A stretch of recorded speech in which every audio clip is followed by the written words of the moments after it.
Shout out to my good friend. Matagal ko ng kaibigan ito since nung kauna-unahan ko pagdating dito sa Canada.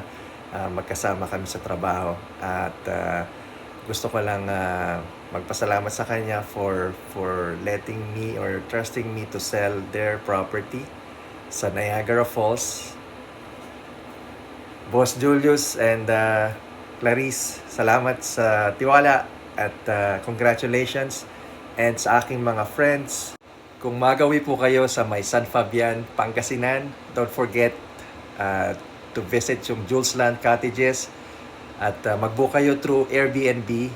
Napakarami niya na pong likes and followers kasi malinis po siya, affordable, and siguradong masisiyahan kayo sa pagpunta nyo sa cottage na ito at i-enjoy nyo yung San Fabian Beach.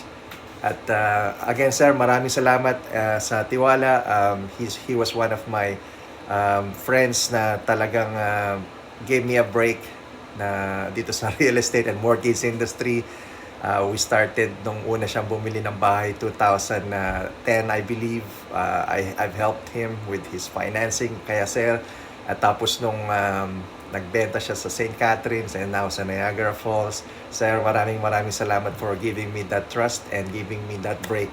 Thank you so much and more power to you. I know you're moving to Edmonton, Alberta. You know, stay safe and have always keep in touch, sir. Thank you so much.